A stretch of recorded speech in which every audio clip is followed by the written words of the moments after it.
Selama ini kita terlalu sibuk menjawab pertanyaan, bagaimana caranya sholat, bagaimana rukunnya, bagaimana bacaannya. Tapi pernahkah kita bertanya, mengapa kita sholat? Untuk siapa sebenarnya gerakan dan bacaan ini? Apakah ritual ini sudah menyentuh inti terdalam dari keberagamaan kita? Ataukah jangan-jangan kita hanya sedang mencuri esensinya? Ini bukan pertanyaan baru. 5 abad yang lalu, di tengah proses Islamisasi Jawa, seorang sufi kontroversial bernama Syekh Siti Jenar atau Syekh Lemah Abang.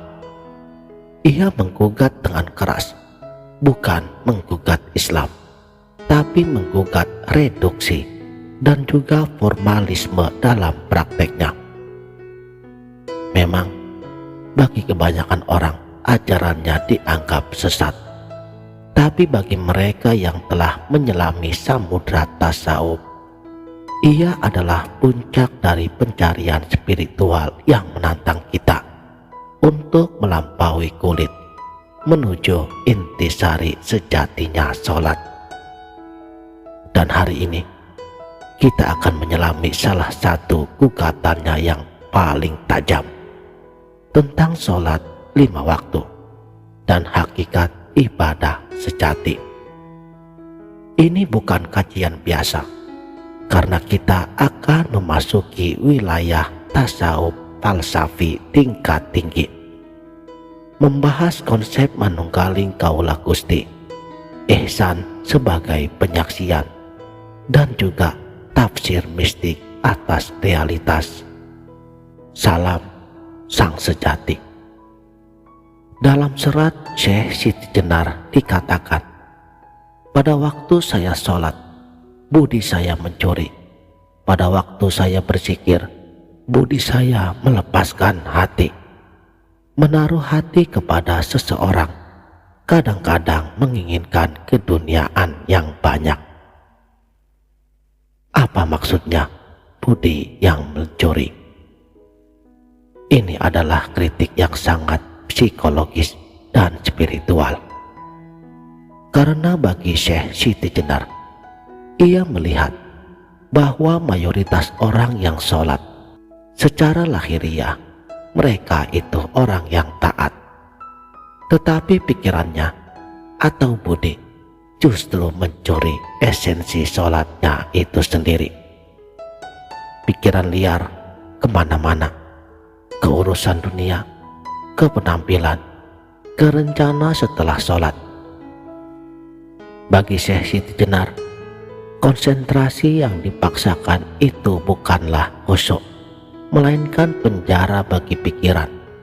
Sebab esensi sholat yang sebenarnya yaitu keheningan, penyerahan total, taslim, dan penyatuan telah tercuri oleh kegaduhan batin itu sendiri.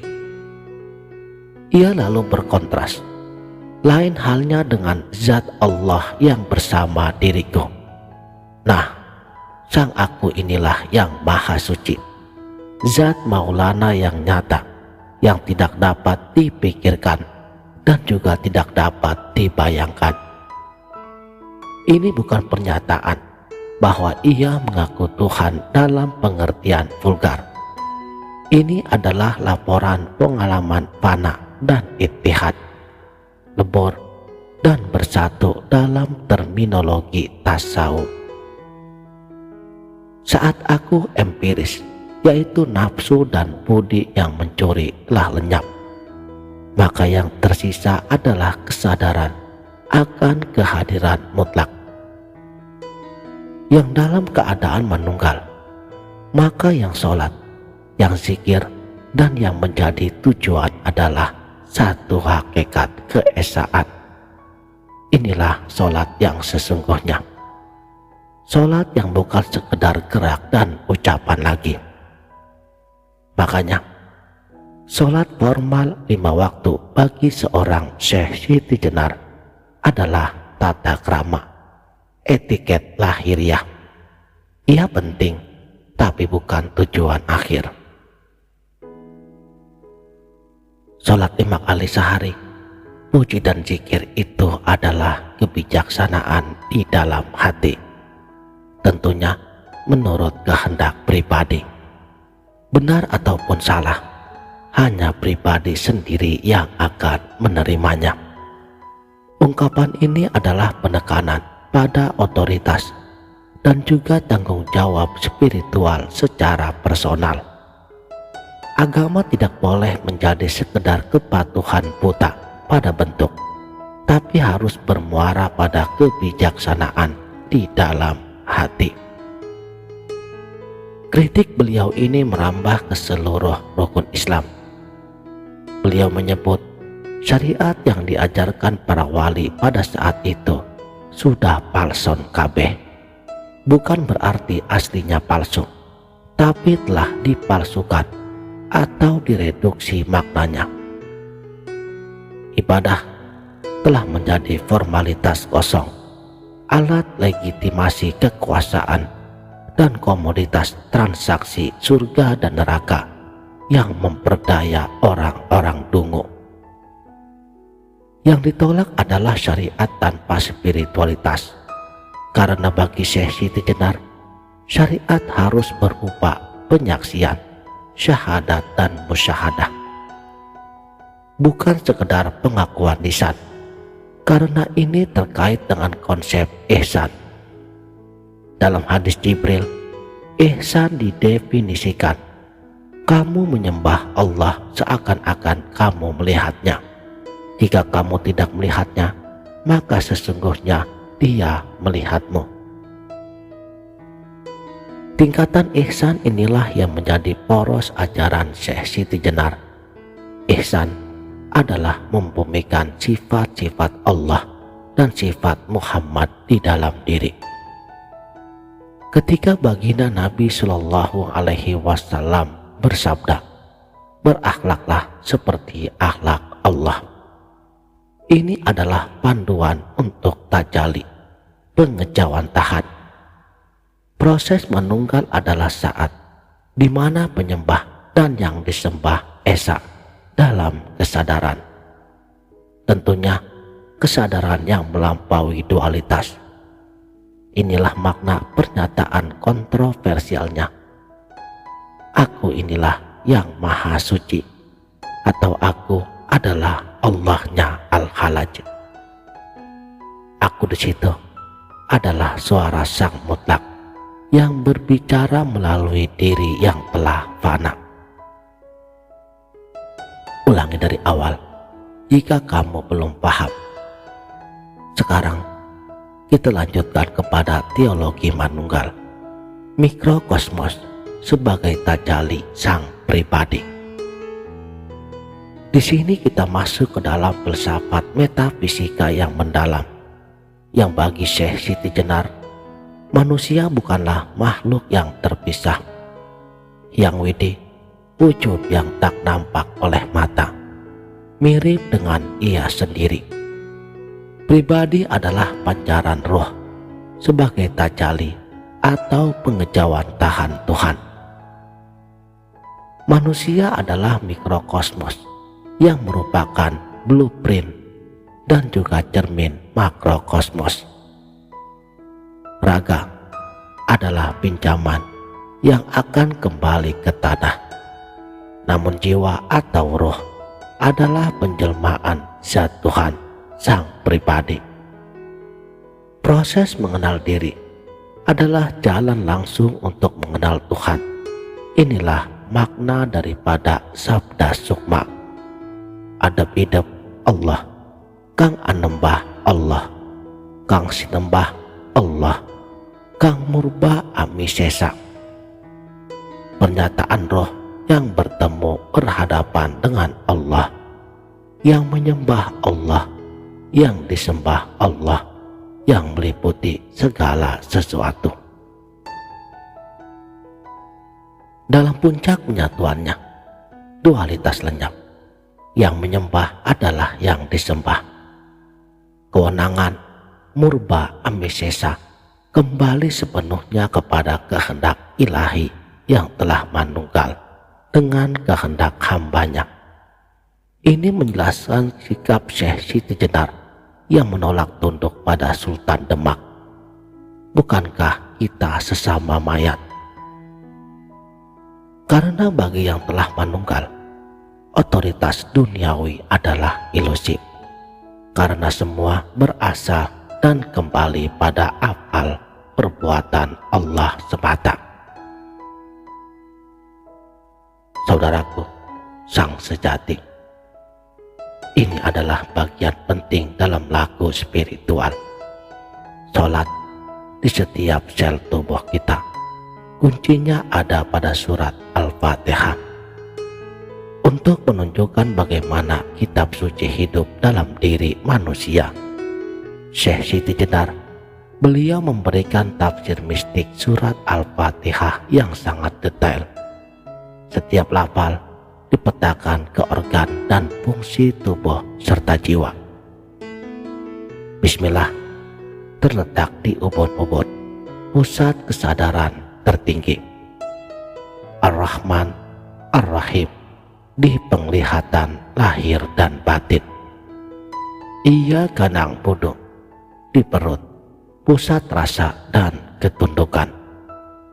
Ihdinas siratal mustaqim di pita suara dan tulang punggung, peneguhan jalan. Apa maknanya? Sholat sejati adalah ketika seluruh organ dan kesadaran kita, dari ubun-ubun hingga ke ujung kaki, berfungsi sesuai dengan sifat dan makna ilahiyah yang diwakili oleh lafal-lafal suci tersebut. Sholat bukanlah ritual yang terpisah dari kehidupan. Ketika mata kita memandang dengan kasih Ar-Rahman, ketika tulang punggung kita teguh di jalan yang lurus, ketika hati kita selalu kembali kepada Tuhan, Sang Penguasa alam, maka seluruh hidup kita menjadi sholat yang tak putus-putusnya. Sholat 5 waktu dalam bentuknya yang formal hanyalah simulasi dan pengingat dari sholat abadi ini. Lalu, apa yang bisa kita petik dari ajaran radikal ini? Syekh Siti Jenar bukan mengajak kita meninggalkan sholat 5 waktu, tidak sama sekali. Tetapi ia mengajak kita untuk tidak hanya berhenti di sana. Pertama alasannya, kritik atas agama formal. Ajaran Syekh Siti Jenar adalah cermin bagi kita yang sering terjebak pada kesalehan simbolik, jubah, sorban, jumlah rokaat, perdebatan furuk, sementara hati penuh dengki, pikiran koruptif, dan sikap memecah belah. Ia mengingatkan bahwa ibadah tanpa transformasi batin adalah kebohongan syariat. Yang kedua, spiritualitas sebagai inti. Ia menempatkan pengalaman spiritual langsung, zauq, sebagai inti agama. Karena iman bukan sekedar percaya, tapi menyaksikan. Ini mengajak kita untuk mendalami dimensi kontemplatif, meditatif, dan etis dari ibadah kita. Yang ketiga, liberasi dan kesetaraan. Teologi manunggalnya adalah teologi pembebasan. Jika semua manusia adalah tajalli diri rahasia Tuhan, maka tidak ada ruang untuk kesombongan, penindasan, dan perbudakan oleh sesama manusia. Kekuasaan duniawi harus tunduk pada satu kesadaran ilahiyah ini. Keempat, integrasi kehidupan. Ibadah sejati adalah totalitas hidup yang selaras dengan kehendak ilahi dalam setiap profesi, peran, dan juga tindakan. Seperti bekerja dengan jujur karena Allah adalah sholat. Membela keadilan karena Allah adalah jihad.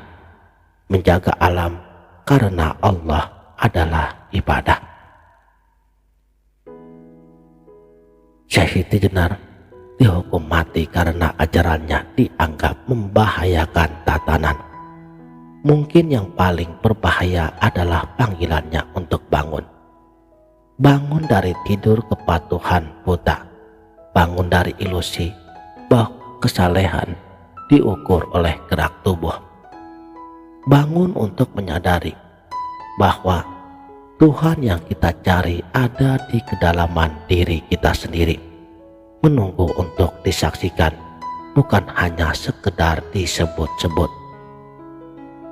Sholatnya Syekh Siti Jenar adalah sholat kesadaran tanpa henti. Sholat di mana sang hamba telah larut dan yang tersisa hanya sang kekasih. Menyembah dirinya sendiri dalam keheningan yang penuh cahaya. Makanya pertanyaannya untuk kita semua, apakah sholat kita selama ini telah menjadi jembatan untuk manunggal? Ataukah justru topeng yang membuat kita lupa untuk menyelami samudra diri kita sendiri? Ini adalah perjalanan kesadaran. Renungkanlah, kaji ulang, dan yang terpenting, jadikanlah sebagai cambuk untuk mencari kedalaman, bukan alasan untuk meninggalkan kewajiban. Karena jalan formal syariatullah dan juga jalan esoteris hakikatullah seharusnya saling menguatkan, bukan saling menafikan. Demikianlah, salam